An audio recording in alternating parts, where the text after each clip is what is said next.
Hello friends, book insider पर आप सभी का स्वागत है। आज हम बात करने वाले हैं the intelligence trap by David Robson book के बारे में। अलख एक साधारण सा ऑफिस गोइंग बंदा था। एक दिन उसकी नज़र एक किताब पर गई, द इंटेलिजेंस ट्रैप। अलख ने सोचा, चलो इसे ट्राई करते हैं, शायद लाइफ में कुछ अलग देखने को मिले। अलख ने किताब पढ़ना शुरू किया और पहले पन्ने पर लिखा था, intelligence does not equate to wisdom. इसे पढ़कर अलख थोड़ा चौंका। उसे लगा, इतनी पढ़ाई लिखाई करके हम समझदार बनते हैं, लेकिन ये कह रहे हैं कि इंटेलिजेंस और विजडम एक ही चीज नहीं है। अलख को थोड़ा अजीब लगा, क्योंकि उसने हमेशा माना था कि इंटेलिजेंस ही सब कुछ है।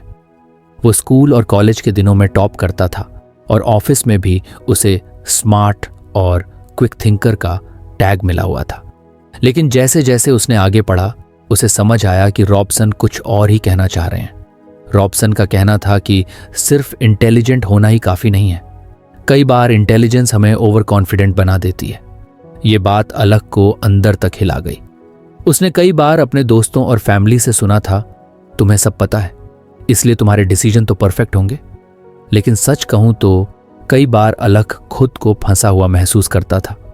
उसके डिसीजन बहुत तेजी से और लॉजिक बेस्ड होते थे, पर शायद हमेशा सही नहीं। अलख को एक किस्सा याद आ गया। कुछ महीने पहले ऑफिस में एक बड़ा प्रोजेक्ट आया था और उसे लीडर के तौर पर चुना गया था। उसने तुरंत अपनी स्किल्स को लेकर एक स्ट्रैटेजी बना ली और सोच लिया कि टीम को कैसे हैंडल करना है। उसने खुद को लेकर इतना कॉन्फिडेंट फील किया कि किसी से सलाह तक नहीं ली। लेकिन प्रोजेक्ट पूरा होते होते उसे एहसास हुआ कि उसने कई छोटी छोटी गलतियां की। एक दो बार टीम में किसी ने सजेशन भी दिया, पर उसने सोचा, मुझे सब आता है, ये लोग क्या ही नया बताएंगे।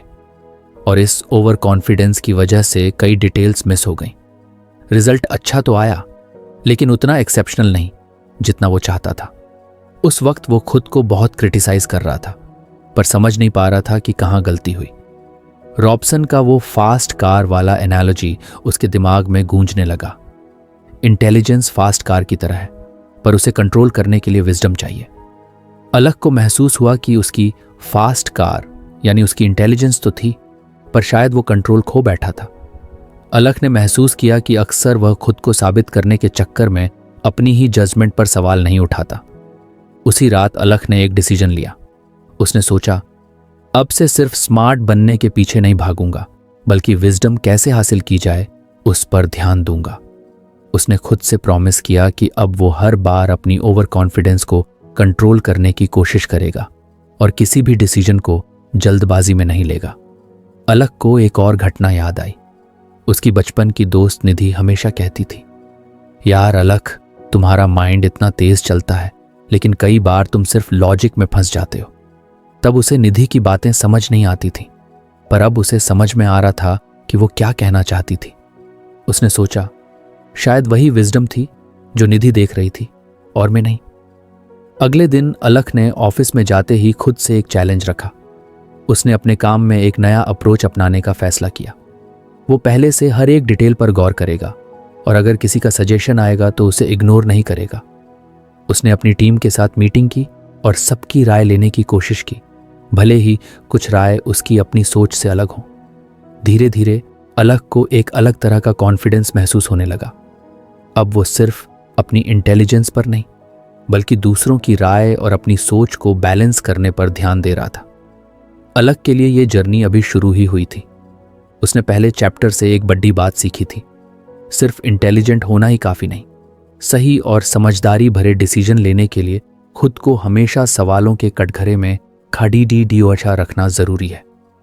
उसने इस आदत पर कुछ काम करना शुरू किया, लेकिन किताब का अगला चैप्टर पढ़ते ही एक नई चुनौती उसके सामने आ गई। ये था the importance of intellectual humility. Robson का कहना था कि बहुत से इंटेलिजेंट लोग अर्न्ड डॉगमेटिज्म के शिकार हो जाते हैं। अलख को एकदम समझ नहीं आया कि ये क्या है। उसने किताब में ध्यान से पढ़ा तो समझ में आया कि अर्न्ड डॉगमेटिज्म का मतलब है जब कोई इंसान अपनी नॉलेज या एक्सपर्टीज की वजह से अपने विचारों में इतना पक्का हो जाता है कि नए आइडियाज को सुनने या सीखने का मन ही नहीं करता। वो ये मान लेता है कि उसे सब पता है और उसे दूसरों की सलाह की जरूरत नहीं। अलख को अपने पुराने कई फैसले और बातचीत याद आ गए, जब उसने इसी वजह से लोगों की बातों को इग्नोर कर दिया था। उसके ऑफिस का एक साथी मयंक, जो कि बहुत ही मेहनती और इनोवेटिव था, अक्सर अलख को नए तरीके से काम करने की सलाह देता, लेकिन अलख हमेशा उसकी बातों को ये सोचकर नज़रअंदाज कर देता कि मुझे इतना एक्सपीरियंस है, मुझे ज़्यादा पता है। उसे अब समझ में आ रहा था कि शायद मयंक की सलाह सुनने से वो कई बार बेहतर डिसीजन ले सकता था। किताब पढ़ते हुए अलख ने खुद से एक और सवाल किया, क्या मैं भी इसी ट्रैप में फंसा हूं? उसे जवाब में धीरे धीरे समझ आने लगा कि हाँ, कई बार ऐसा हुआ है। उसकी इंटेलिजेंस उसे ये भरोसा दिला देती है कि उसे सब पता है। वो दूसरों के आइडियाज को ध्यान से सुनता ही नहीं। अलख ने सोचा, शायद यही इंटेलेक्चुअल ह्यूमिलिटी की कमी है।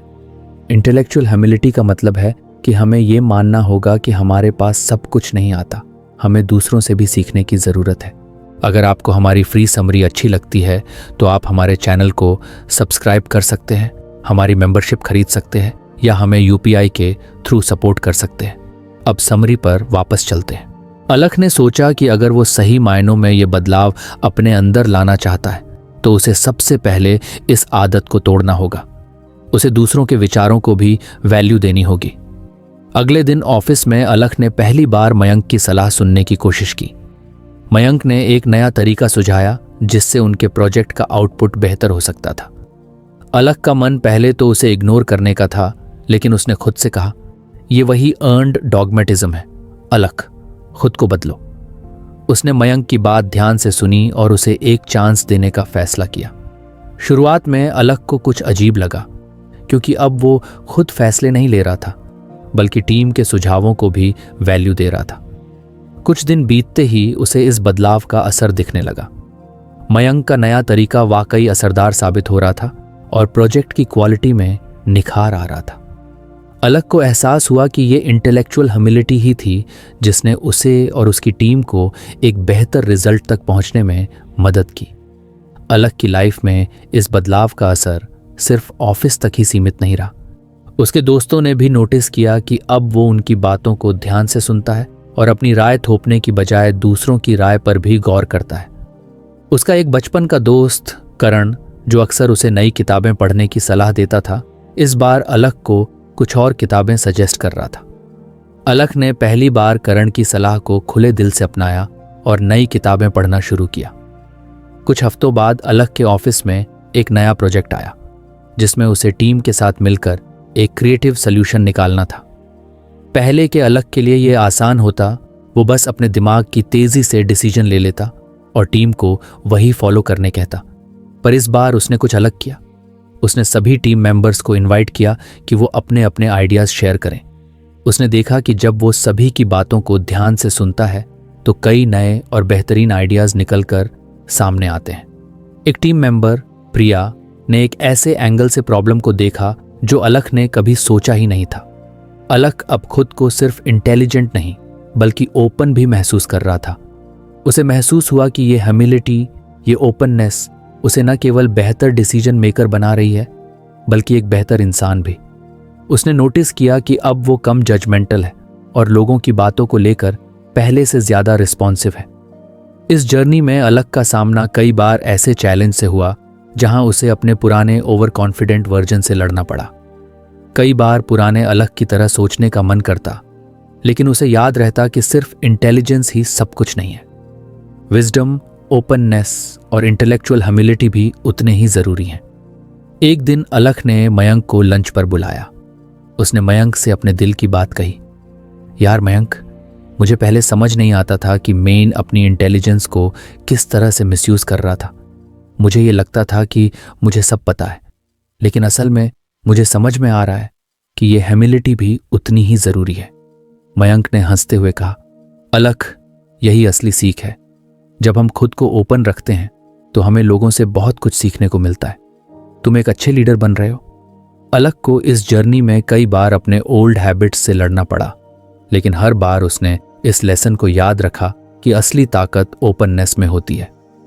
अलख ने किताब का अगला चैप्टर पढ़ना शुरू किया, जिसमें एक और महत्वपूर्ण कॉन्सेप्ट का जिक्र था, अंडरस्टैंडिंग मोटिवेटेड रीजनिंग। अलख को पहले तो समझ में नहीं आया कि ये मोटिवेटेड रीजनिंग क्या होती है। किताब में कुछ और पढ़ते ही उसे धीरे धीरे इसका मतलब समझ में आने लगा। रॉबसन ने बताया कि मोटिवेटेड रीजनिंग एक ऐसी मानसिकता है जहां लोग अपनी बिलीफ्स या विचारों को सही साबित करने के लिए दलीलें देते रहते हैं, चाहे वो सही हों या नहीं। अलख को ये काफी चौंकाने वाला लगा, क्योंकि उसने कभी सोचा नहीं था कि ऐसा भी होता है। उसने महसूस किया कि ये चीज काफी हद तक उसके जीवन में भी मौजूद है। कई बार वो सिर्फ अपनी ही सोच को सही मानते हुए उसी दिशा में रीजनिंग करता था, भले ही सही या गलत का पूरा विश्लेषण न हो। अलख को याद आया कि ऑफिस के पिछले प्रोजेक्ट में भी जब किसी ने उसकी स्ट्रैटेजी पर सवाल उठाया था तो उसने कितनी जोर से उस स्ट्रैटेजी को डिफेंड किया था। उसे याद आया कि उसने मयंक से कहा था, ये स्ट्रैटेजी सबसे सही है क्योंकि मैंने हर पहलू को ध्यान में रखकर बनाई है। पर हकीकत में उसने सिर्फ अपनी बात सही साबित करने के लिए वो दलीलें दी थीं, बजाय इसके कि वो निष्पक्ष तरीके से बाकी विकल्पों पर भी गौर करे। अब अलख को समझ में आ रहा था कि शायद वही मोटिवेटेड रीजनिंग थी, अपनी सोच के हिसाब से ही चीजों को देखना और उसी को सही मानना। रॉबसन ने किताब में लिखा था कि इस कॉग्निटिव बायस को तोड़ने का एक तरीका ये है कि हम अपनी असम्पशंस को बार बार सवालों के कटघरे में खड़ा करें। अलख ने सोचा, अगर मैं हर बार अपनी ही सोच को सही मानकर रीजनिंग करता रहूंगा तो कैसे बेहतर डिसीजन ले पाऊंगा। उसने समझ लिया कि मोटिवेटेड रीजनिंग उसे अच्छे फैसले लेने से रोकती है। इससे निपटने के लिए अलख ने अपनी टीम के साथ एक नई स्ट्रैटेजी अपनाने का फैसला किया। उसने एक मीटिंग बुलाई और टीम को बताया कि अब से हर एक प्रोजेक्ट के लिए ब्रेनस्टॉर्मिंग सेशन में डेविल्स एडवोकेट अप्रोच को अपनाएंगे। इसका मतलब ये था कि हर बार कोई एक व्यक्ति उन विचारों को चैलेंज करेगा जो टीम में लिए गए हैं, ताकि सबका नजरिया खुले और कोई भी एक ही सोच में न फंसे। इस नई अप्रोच का असर मीटिंग में साफ दिखने लगा। जब भी अलख अपनी किसी स्ट्रैटेजी को पेश करता तो मयंक या प्रिया एक अलग नजरिया सामने लाते। अलख ने महसूस किया कि पहले वो शायद इन चीजों को नजरअंदाज कर देता, लेकिन अब वो सबकी बातों को खुलकर सुन रहा था और अपने विचारों को भी फिर से सोचने की कोशिश कर रहा था। इस नई सोच की वजह से उसकी टीम में भी एक ओपननेस आ रही थी और सब लोग बेझिझक अपनी राय रख रहे थे। अलख को धीरे धीरे एहसास हो रहा था कि जब वो अपनी सोच को चैलेंज करने के लिए तैयार होता है तब वो सही मायने में ग्रो कर रहा होता है। उसे अब समझ में आने लगा था कि सिर्फ इंटेलिजेंट होना काफी नहीं, उस इंटेलिजेंस का सही इस्तेमाल तभी हो सकता है जब हम अपनी सोच पर भी सवाल उठाने के लिए तैयार हों। उसने देखा कि इस नए तरीके से उसकी टीम के डिसीजन और भी मजबूत हो रहे थे, क्योंकि हर किसी के नजरिए को ध्यान में रखते हुए फैसला लिया जा रहा था। एक दिन अलख के ऑफिस में एक बड़ा प्रेजेंटेशन था, जहां उसे अपने प्रोजेक्ट की स्ट्रैटेजी और रिजल्ट्स को सीनियर मैनेजमेंट के सामने पेश करना था। उसने अपनी टीम के साथ मिलकर सारी तैयारी की, लेकिन प्रेजेंटेशन से ठीक पहले उसने अपनी टीम से कहा, चलो अब इस स्ट्रैटेजी को फिर से चैलेंज करते हैं, क्या इसमें कोई कमी हो सकती है। टीम के कुछ लोग पहले थोड़े झिझक गए, क्योंकि प्रेजेंटेशन में इतना कम समय बचा था, लेकिन अलख ने सबको खुलकर अपनी राय देने को कहा। मयंक ने फिर कुछ पहलुओं पर सवाल उठाए, जिससे अलख को कुछ बदलाव करने की जरूरत महसूस हुई। उन्होंने फटाफट कुछ सुधार किए और जब प्रेजेंटेशन का वक्त आया तो अलख ने न सिर्फ अपनी स्ट्रैटेजी को मजबूत तरीके से पेश किया, बल्कि उसे उन सवालों का भी जवाब देने में आसानी हुई जो सीनियर मैनेजमेंट ने पूछे थे। प्रेजेंटेशन के बाद अलख को सीनियर मैनेजमेंट से काफी सराहना मिली, लेकिन उससे भी बड़ी बात यह थी कि अलख को अंदर से एक अजीब सी संतुष्टि महसूस हो रही थी। उसने महसूस किया कि अपनी सोच को बार बार चैलेंज करना, उस पर सवाल उठाना वाकई एक बेहतरीन अनुभव है। ये न केवल उसके फैसलों को बेहतर बना रहा था, बल्कि उसे एक जिम्मेदार और निष्पक्ष लीडर भी बना रहा था। अलख को अब समझ में आ चुका था कि मोटिवेटेड रीजनिंग एक बहुत गहरी और सटल चीज है। इसका असर तुरंत दिखाई नहीं देता, लेकिन लंबे समय में यह हमारे विचारों और फैसलों को बहुत प्रभावित कर सकती है। उसने खुद से एक वादा किया कि वो अब से हर बार अपनी सोच पर सवाल उठाएगा और अपने विचारों के प्रति निष्पक्ष रहेगा। अलख की इस बदलाव की जर्नी ने न केवल उसे एक बेहतर लीडर बनाया, बल्कि उसने ये भी सीखा कि एक सच्चा लीडर वही होता है जो अपनी खुद की सोच पर सवाल उठाने की हिम्मत रखता है और अपनी टीम को भी खुले दिल से सुनता है। अलख के लिए हर चैप्टर एक नया लेसन लेकर आ रहा था और हर नए लेसन के साथ उसकी सोच में गहराई बढ़ती जा रही थी। जब उसने अगले चैप्टर संगठित बुद्धिमत्ता पर व्यक्तिगत बुद्धिमत्ता को पढ़ना शुरू किया तो उसे एक और महत्वपूर्ण पहलू समझ में आया। इस चैप्टर में रॉबसन ने बताया था कि कैसे एक ग्रुप की कलेक्टिव इंटेलिजेंस यानी सामूहिक बुद्धिमानी अक्सर एक अकेले इंटेलिजेंट इंसान से ज्यादा असरदार साबित होती है। अलख को यह विचार कुछ अजीब लगा क्योंकि उसने हमेशा ये माना था कि स्मार्ट लोग ही बेस्ट डिसीजन ले सकते हैं, पर रॉबसन का तर्क उसकी सोच को चुनौती दे रहा था। रॉबसन ने लिखा था कि जब टीम में डाइवर्स पर्सपेक्टिव्स होते हैं और सबको कंट्रीब्यूट करने का मौका मिलता है तो रिजल्ट बेहतर होते हैं। ये सोचते हुए अलख को अपने ऑफिस की कई मीटिंग्स याद आईं जहां कुछ लोग ही बोलते थे जबकि बाकी टीम मेंबर्स या तो चुप रहते थे या उनकी राय को ज्यादा तवज्जो नहीं मिलती थी। उसने महसूस किया कि उसकी टीम में भी यही दिक्कत थी। एक दो लोग ही अपनी राय रखते थे और बाकी लोग बस सहमति में सिर हिलाते थे। अलख को लगा कि शायद वो भी इसमें एक भूमिका निभा रहा था क्योंकि कई बार वो खुद ही सबसे ज्यादा बोलता था और बाकी लोगों को बोलने का मौका ही नहीं देता था। अलख ने सोचा कि अगर उसे इस लेसन को सही से अपनाना है तो उसे अपनी लीडरशिप स्टाइल में बदलाव लाना होगा।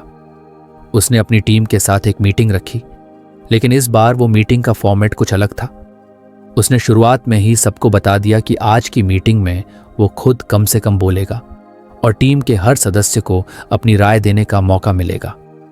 उसने सबको इनकरेज किया कि वो बिना हिचकिचाए अपनी बात कहें। शुरुआत में टीम के कुछ लोग थोड़े अनकंफर्टेबल थे क्योंकि उन्हें आदत नहीं थी कि वो खुलकर अपनी राय रखें, लेकिन अलख ने धीरे धीरे सबको अपनी बात रखने के लिए इनकरेज किया। उसे महसूस हुआ कि जब सभी टीम मेंबर्स अपनी अपनी राय रखते हैं तो बातचीत में एक नया डेप्थ आता है। मीटिंग के दौरान उसने गौर किया कि उसकी टीम में एक जूनियर मेंबर स्नेहा ने एक ऐसा पॉइंट उठाया जो अलख की सोच में था ही नहीं। उसने देखा कि स्नेहा की सोच बहुत अलग थी और उसके विचारों में एक नया दृष्टिकोण था जो शायद अलख अकेले कभी सोच नहीं पाता। अलख को एहसास हुआ कि डाइवर्स टीम में हर किसी का अलग अलग अनुभव और पर्सपेक्टिव होता है और जब सब मिलकर कंट्रीब्यूट करते हैं तो कई बार ऐसा सॉल्यूशन निकलता है जो शायद अकेले अलख या किसी और ने सोचा भी नहीं होता। अलख ने इस बदलाव का असर बहुत जल्दी महसूस किया। उसने देखा कि टीम में एक अलग तरह की एनर्जी आ रही है। अब लोग अपने आइडियाज लेकर आते थे और खुलकर डिस्कशन में हिस्सा लेते थे। अलख ने नोटिस किया कि जब सब लोग अपनी राय रख रहे होते हैं तो उनमें एक तरह की ओनरशिप और एंथुजियाज्म भी आ जाती है। इस नए अप्रोच का एक और बड़ा फायदा अलख ने देखा। पहले जब टीम में कुछ गलतियां होती थीं तो वो अकेले उन पर वर्क करता था, लेकिन अब जब हर किसी की राय से डिसीजन लिया जा रहा था तो अगर कुछ गलती होती थी तो सब मिलकर उसका सॉल्यूशन भी निकालते थे। इसका मतलब ये था कि प्रोजेक्ट्स का ओवरऑल क्वालिटी भी सुधर रहा था और लोगों में एक टीम के तौर पर काम करने का जज्बा भी बढ़ रहा था। एक दिन अलख ने एक और एक्सपेरिमेंट किया। उसने अपनी टीम के एक पुराने प्रोजेक्ट पर सभी से फीडबैक मांगा, ये जानने के लिए कि अगर कुछ अलग तरीके से किया जाता तो उसका क्या असर होता। स्नेहा और मयंक ने अपने विचारों को खुलकर सामने रखा और अलख ने देखा कि उसमें कई नए पॉइंट्स थे जो पहले की प्रोजेक्ट्स में इम्प्रूवमेंट के लिए इस्तेमाल हो सकते थे। अलख को एहसास हुआ कि ये कलेक्टिव इंटेलिजेंस ही थी जो उसे पहले से बेहतर बना रही थी। अलख को अब समझ में आ रहा था कि लीडर के तौर पर उसका काम सिर्फ अपना नजरिया थोपना नहीं, बल्कि टीम के हर सदस्य की राय को एक साथ लाकर एक कलेक्टिव डिसीजन लेना है। वो खुद को अब सिर्फ सबसे स्मार्ट दिखाने के बजाय टीम के हर सदस्य की राय को महत्व देने लगा था। उसने महसूस किया कि यही असली लीडरशिप होती है। धीरे धीरे अलख की टीम के माहौल में बड़ा बदलाव आ गया। अब टीम में सिर्फ एक दो लोग ही नहीं बल्कि सबकी इक्वल कंट्रीब्यूशन थी। अलख को समझ में आ गया था कि एक असली स्मार्ट टीम वो होती है जहां हर किसी की आवाज सुनी जाती है और हर किसी का आइडिया काउंट करता है। अलख के लिए यह किताब एक ऐसी यात्रा बन चुकी थी जिसमें हर चैप्टर एक नए अनुभव और सीख का दरवाजा खोल रहा था। जब उसने अगले chapter developing a growth mindset पर पढ़ना शुरू किया तो उसे महसूस हुआ कि यह कॉन्सेप्ट उसकी पर्सनल ग्रोथ के लिए कितनी अहमियत रखता है। रॉबसन ने इस चैप्टर में एक ग्रोथ माइंडसेट की ताकत को समझाया था। इसका मतलब था कि हमें यह यकीन रखना चाहिए कि हमारी क्षमताएं स्थायी नहीं होती। हम मेहनत, धैर्य और सही प्रैक्टिस के जरिए अपनी क्षमताओं को और बढ़ा सकते हैं। अलग को लगा कि अक्सर वो अपने बारे में यह सोच बैठता है कि मुझे ये नहीं आता या ये मुझसे नहीं हो सकता, लेकिन एक ग्रोथ माइंडसेट के साथ उसे अपनी स्किल्स को बेहतर बनाने का पूरा मौका मिल सकता था। रॉबसन ने ग्रोथ माइंडसेट विकसित करने के लिए कुछ खास स्ट्रैटेजीज की भी सलाह दी थी, जैसे कि स्पेस्ड लर्निंग, क्यूरियोसिटी और डिलिबरेट प्रैक्टिस। अलख ने सोचा कि वो इन स्ट्रैटेजीज को अपनी लाइफ में इम्प्लीमेंट करके देखेगा। उसने खुद से वादा किया कि वो इस चैप्टर को सिर्फ पढ़ेगा नहीं, बल्कि इसे अपनी जिंदगी का हिस्सा बनाएगा। अगले ही दिन अलख ने ऑफिस में अपने काम करने के तरीके को कुछ बदलने का फैसला किया। सबसे पहले उसने स्पेस्ड लर्निंग पर ध्यान दिया। पहले वो काम करते समय एक ही चीज को घंटों तक करता रहता था, जब तक कि वो उसे पूरी तरह समझ न ले। लेकिन अब उसने फैसला किया कि वो अपने काम को छोटे छोटे हिस्सों में बांटकर हर हिस्से को समय समय पर दोहराएगा, ताकि वो लंबे समय तक उसे याद रख सके और बेहतर तरीके से समझ सके। उसने देखा कि इस अप्रोच से उसकी अंडरस्टैंडिंग गहरी हो रही थी और काम का बोझ भी कम महसूस हो रहा था। दूसरी चीज जो अलख ने अपने काम में शामिल की वह थी क्यूरियोसिटी। उसने खुद को यह सीखने के लिए प्रेरित किया कि वो हर नए काम को एक अवसर की तरह देखे और यह सोचे कि उससे उसे क्या नया सीखने को मिल सकता है। एक दिन ऑफिस में उसे एक नया प्रोजेक्ट मिला, जिसमें उसे कुछ ऐसे टूल्स का इस्तेमाल करना था जिनके बारे में उसे ज्यादा जानकारी नहीं थी। पहले तो अलख कुछ घबरा गया, लेकिन फिर उसने सोचा कि यही उसका ग्रोथ माइंडसेट टेस्ट करने का मौका है। उसने टूल्स के बारे में ऑनलाइन रिसर्च करना शुरू किया, अपने सहकर्मियों से सवाल पूछे और धीरे धीरे उसकी जिज्ञासा ने उसे नए स्किल्स सिखाने में मदद की। अलख ने देखा कि इस क्यूरियोसिटी के चलते वो चीज़ों को ज़्यादा गहराई से समझने लगा था। उसे पहले ये लगता था कि किसी टॉपिक में उसे जो पता है वही काफ़ी है, लेकिन अब वो हर छोटी से छोटी चीज़ के बारे में जानने का प्रयास करता। उसे महसूस हुआ कि जब वो क्यूरियोसिटी के साथ चीज़ों को एक्सप्लोर करता है तो उसका दिमाग और भी ज़्यादा खुला महसूस करता है और वो बेहतर डिसीजन मेकिंग कर पा रहा है। तीसरी स्ट्रैटेजी जो अलख ने अपनाई वो थी डिलिबरेट प्रैक्टिस। रॉबसन ने लिखा था कि कोई भी स्किल तभी परफेक्ट होती है जब हम उसे बार बार प्रैक्टिस करते हैं और अपनी कमजोरियों पर फोकस करते हैं। अलख को याद आया कि जब वो नया नया लीडर बना था तो प्रेजेंटेशन देने में बहुत घबराता था, लेकिन अब उसने तय किया कि वो अपनी इस कमी पर काम करेगा। अलख ने हर हफ्ते खुद को एक टारगेट दिया कि वो छोटे छोटे प्रेजेंटेशंस की प्रैक्टिस करेगा। पहले उसने अपनी टीम के सामने प्रैक्टिस करना शुरू किया, फिर धीरे धीरे उसने सीनियर मैनेजमेंट के सामने भी अपनी स्किल्स को टेस्ट करना शुरू किया।